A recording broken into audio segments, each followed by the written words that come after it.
হরে Krishna. Mayapur Nitai Gour kitchen থেকে সবাইকে স্বাগতম। আপনারা কেমন আছেন? আশা করি ভগবানের কৃপায় ভালোই আছেন। আজকে একাদশী তিথিতে আমাদের আমরা বাচ্চাদের টিফিন দেওয়ার জন্য খুব সমস্যা হয়, স্কুলে কী টিফিন দেবো। তখন এই একাদশী তিথিতে একটা বাচ্চাদের টিফিন নিয়ে আজকে চলে এসেছি। এই দেখুন, আমি এখানে নিয়ে নিয়েছি কেনোয়া আর বাকুইট গুঁড়ো করে। এটা দিয়ে আমি আজকে একটা রোল বানিয়ে দেবো, একাদশীর রোল। তাহলে চলুন দেখে নিই কীভাবে সেই রোলটা বানাবো। তার জন্য আমি এখানে কিছু সবজি নিয়েছি। এখানে নিয়েছি বাঁধাকপি, ক্যাপসিকাম, টমেটো, আর এখানে একটা আলু গ্রেট করে নিয়েছি। প্রথমে আমি সবজিটা একটু বানিয়ে নিচ্ছি। এখানে আমি একটা কড়াই বসিয়ে দিয়েছি, আর এখানে আমি তেল দিয়ে দিচ্ছি পরিমাণ মতো। তেলটা গরম হয়ে গেছে, আর এখানে নিয়েছি একটু আদা কুচি আর কাঁচা লঙ্কা। জালটা যেহেতু বাচ্চাদের দেওয়ার জন্য জালটা একটু বুঝে দিতে হবে। বাচ্চার জন্য বানালে জালটা একটু কম বেশি করে নেবে। আর এই আদা লঙ্কাটা আমি ভালোভাবে একটু ভেজে নিচ্ছি। যতক্ষণ পর্যন্ত কাঁচা গন্ধটা আদার না থাকে একদম ভালোভাবে ভেজে নিতে হবে। দেখুন, আদাটা একদম লাল লাল করে খুব সুন্দর করে ভাজা হয়েছে। এখন এখানে সবজিগুলি দিয়ে দিচ্ছি। বাঁধাকপি, ক্যাপসিকাম,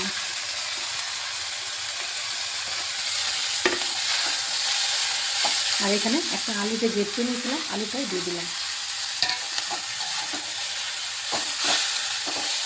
এখানে স্বাদ মতো সন্দেশ লবণ দিয়ে দিচ্ছি।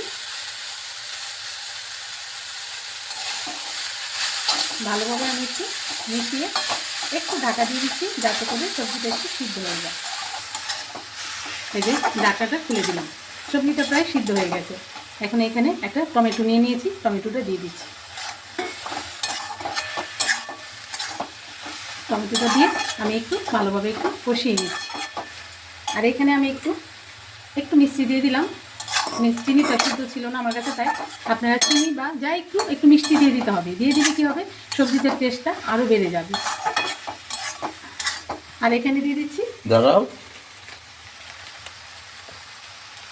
দিচ্ছি অল্প একটু গোলমরিচ গুঁড়ি।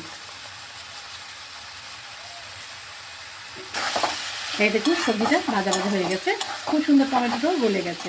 এখন আমি এখানে একটু বাটার নিয়েছি, একটু বাটার দিয়ে নামিয়ে দিচ্ছি। এই যে স্বাদ মতো লবণ দিয়ে দিচ্ছি, ভালোভাবে মিশিয়ে নিচ্ছি। এখন আমি গুঁড়াটাকে একটু জল দিয়ে একটা ডো বানিয়ে নেব। এই যে জল দিয়ে আমি এই যে হালকা করে আমার বাকুইটটা মাখা হয়ে গেছে। আর এই ডোটা একটু শক্ত শক্ত করেই মাখতে হবে। এখন আমি লেচি করে নিচ্ছি। এই যে আমি এখন বেলে নিচ্ছি। একটু এখানে কেনোয়ার বাকুইটের গুঁড়াটা নিয়ে একটু বেলতে হবে। হালকা হাতে বেলে নিচ্ছি। এখন এখানে আমি একটা ফ্রাই প্যান বসিয়ে দিয়েছি, এর মধ্যে দিয়ে দিচ্ছি। এখন প্রথমে আমি পরোটাটাকে সুন্দর করে ভেজে নেব, রোলের পরোটাটা। এই যে এখানে আমি আরেকটাও রুটি বেলে নিচ্ছি।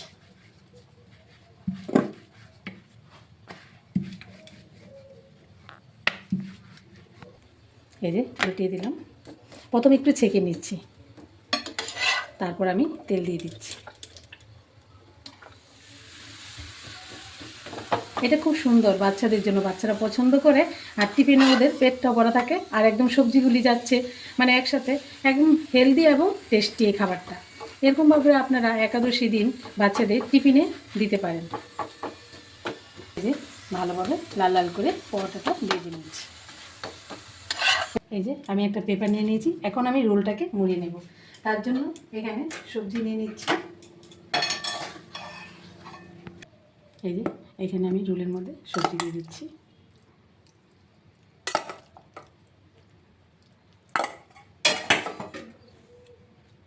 আর এখানে নিয়েছি শসা কুচি, শসাটা দিয়ে দিচ্ছি। আপনারা চাইলে এর মধ্যে একটু টমেটো কুচি, বাচ্চারা যদি পছন্দ করে একটু গাজর কুচি দিয়ে দিতে পারেন।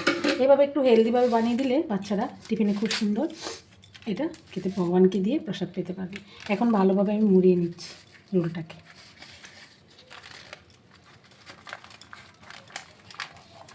এই যে দেখুন, রেডি হয়ে গেল একাদশী রোল। এরকমভাবে আপনারা বানিয়ে ভগবানকে ভোগ লাগাতে পারেন, ভোগ লাগিয়ে প্রসাদ পেতে পারেন। ছোটো থেকে বড় সবারই পছন্দ এই রোলটা। আর যদি আপনারা চান একটু টমেটো দিয়ে একটু চাটনি করে নিতে পারেন। তাহলে আজকে ভিডিও এখানে শেষ। সবাই ভালো থাকবেন, সুস্থ থাকবেন। আবার দেখা হচ্ছে পরের ভিডিওতে। হরে কৃষ্ণ।